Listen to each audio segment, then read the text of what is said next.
RC fans, welcome to the channel, and my name is Racing393 and we're here for another quick video on yet another AE release. Now, I've only just seen this one, the RC10T 4-wheel drive.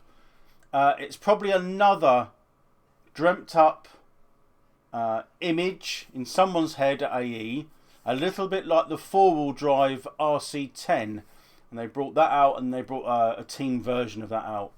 This is based on the team sort of setup, the team version of the RC10 4-wheel drive. Now,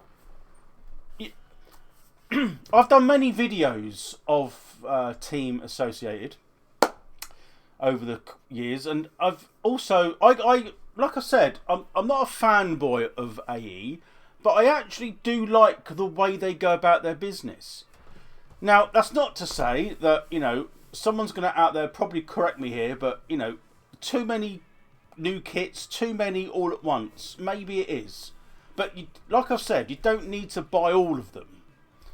Oh, I would, and I wish I could. And if you see my previous video, the RC12L, I still haven't bought one of those yet because the funds just won't allow me just at the moment. Would I buy one of these? Yes, I would, but again, I just don't have the funds. Now, it's more of a case of what do you think about a four-wheel drive, I just interrupted myself there, but a four-wheel drive RC10T, in my eyes, perhaps should have been something that came out like years ago. Because the RC10T, the Truggy, what are they? Truggy trophy trucks? What would they class as? I guess. It was big, wasn't it? I mean, the class was huge. I can't necessarily speak for the UK, and I don't live in the States, so bear in mind that AE is an American company. These were ripe back in the day. The two-wheel drive, it wasn't vintage then, but you know, the motor over the back axle that's sticking out and rear-wheel drive, it was kind of a classic class, and it did have its moments, didn't it? I mean, it's derived from the RC10T and the success of that chassis into is it a truggy, isn't it? Is that what they call these? And as you're probably aware, if you look at, if you watch any of my channel, I've got the re-release RC10T. I've also got the RC10GT, the re-release. So I'm a bit of a fan of the truck. I never used to be, but it's kind of grown on me over the time I've been with the RC. Now, this is another, I mean, I think this is a good move. Now, but, there is a but. Who do you think all these weird and wacky variants are aimed at? There was a, if you watch the official AE YouTube video, there was, what was he? I can't remember his name. I'm rubbish in names, but there's a guy in it. He was quite instrumental in talking about the design. There was a little sentence that he said that I thought, this is like someone's dream, because he said, towards the end of his little blurb, maybe there'll be a class for these. We all know there won't be. I mean, I don't think there's too many classes. I mean, I don't know about the States. Maybe he's talking about in America. So there's such a wide, and it's a much bigger country, more people, more opportunity than the UK, right? So I am talking from the UK's perspective here. But, you know, the argument could be said about having the, I think the same comment was made with the RC, what was that called? I'm forgetting now, but I've done a video on it as well. RC10GB, was it? The gas buggy? Another fantastic idea that I haven't got one of them, and I would buy one of them as well, but just don't have the funds. That's 3 of them already off the top of my head. I mean, that's going to be about nearly £1,000, isn't it? Like $1,200.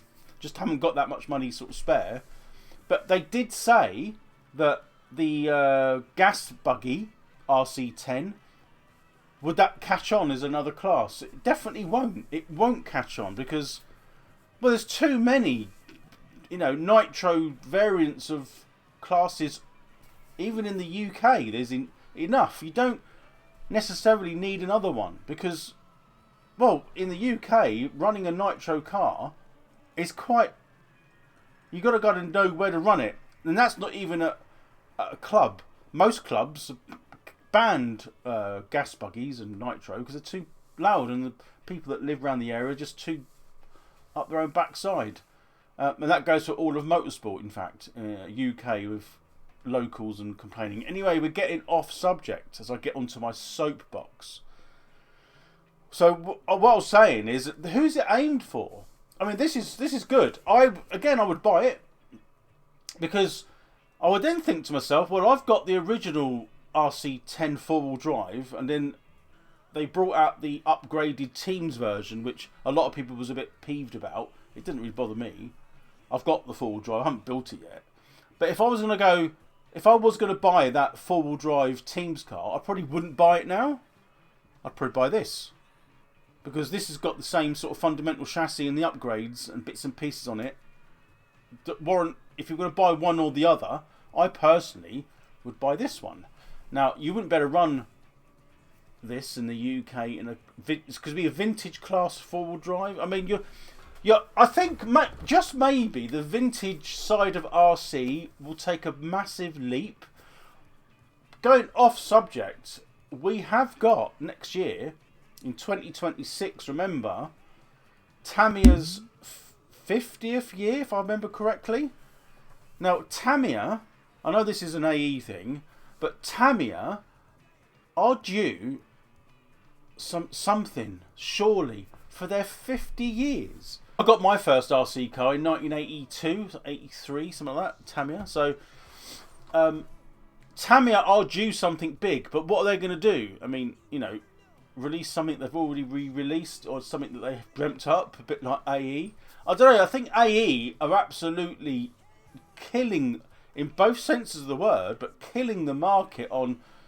I mean, I keep sort of not finishing my sentences, which is a bit of annoying for me, but their marketing is kind of what reminds me of why AE are as successful at what they do as they are.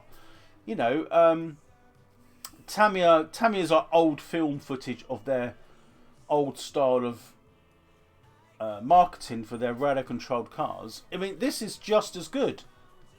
I mean, I think they do a fantastic job at doing that. And it kind of... If you first see these sort of film footage of them doing their marketing of this or any one of the other cars, it makes you want to go and buy it. And I just think that they're just very good at it. And we're going to look back at this era and kind of look back in awe. What's going to happen in the next 15, 20 years or more? Those that are still going to be around. I mean, what about if you're like in your late teens now, for example, and you were not going to remember anything about the significance of these back in the day. You might have read about it. But if you go forward in your time, sort of like another 25, 30 years, you'll look back at this and think, fantastic. Or is it going to be absolutely just nothing? You go forward 30 years, it'll be who? But that's never happened so far, is it? We can go back, I can, in my brain, 30 years ago, RC was a completely different beast. It was still in its sort of, I don't know, it was one of those sort of eras which, in my eyes, had like a very classic retro era, but although it was modern, if we look back. So, you can't knock it. I mean, this is going to be another 399 or something, or whatever it will be, dollars, probably the same in pounds in the UK when it comes out. Like I said, would I buy it? Yes, definitely. Am I going to buy it? I can't afford it. I mean, I can't afford these at the moment. So, I did buy... I wish I hadn't bought as many as I did back, because the RC10s, when they came out, because I hadn't had an RC10 original gold pan, I sort of jumped on it. And the subsequent ones, I was thinking to myself, wow, when are they going to stop? Well, that was then, and they still haven't stopped. But anyway, this is a fantastic iteration of what is a two-wheel drive classic RC10T buggy. What we're waiting for now, maybe, I mean, I would like another one that I can't afford, but I would like an RC10T2. Because I think once they get to what, I don't know what they were up to. What are they up to? T3, 4, 5. They've gone higher than that. I think they probably have. But as these trucks became more modern and the cabs went further forward, it doesn't appeal to me. So while they're still in this sort of retro silhouette, I think the T2 was similar, wasn't it? And I know you can't buy that for love nor money, not cheaply anyway. So maybe they need to bring out RC10T2. No doubt there'll be a re-release of that. Will there be a four-wheel drive version of that? I don't know. We're still waiting for the RC12L team car. That's probably going to come out. That's probably one of the little... I mean, the RC12L... Well, I could afford that right now. Just. No surplus cash. But I'm holding off because if they bring the team version out, I think that'd be a bit more money, wouldn't it, probably? I don't know. That's what I'm kind of waiting for. But this is what's happened now. People will probably hold off for the next iteration. I don't know. I mean, this is already probably at its max. They can't really progress this one because it's already something that's never existed onto a chassis format that's already advanced. So the next one will be the T2, surely.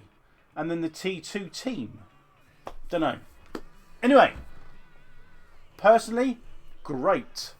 I like it. I love it how AE do their marketing and advertising. Can't really fault it. But that's the end of that. That's another video. No doubt I'll do more. Let me know your thoughts. I get a lot of feedback from various people, especially it seems like a lot of people from the United States. So thank you to each one of you that take time to watch the video and to comment, because I suppose you guys are perhaps more in tune with AE, Associated Electronics, than perhaps us in the UK. But we can't help but get onto this bandwagon as well. I know a lot of Americans are disappointed in the amount of cars that they brought out. Oh, it's another debate. I've had the debate before. I'm not going to go for it again. I mean, we know where we all stand with that. But we're going to congratulate AE for doing such a marvellous job at bringing out these wonderful kits. These are probably aimed at the collectors rather than racers, because they're not going to bring out a special... Well, I'm talking again from the UK, but not a class dedicated to perhaps four-wheel drive vintage buggies like this. Vintage truggies, I should say. But anyway, enough. We're moving on. We'll keep an eye out. No doubt, we don't know the price for sure. I mean, I didn't hear it on the video and I haven't looked on the website, the official website. But we'll no doubt get more of these coming out very soon. What a fantastic time to be around rally controlled and re-releases, vintage. Fantastic. Anyway, that's enough. I'll see you guys soon. Thank you all for watching and listening, and I'll speak to you on the next video. Goodbye for now.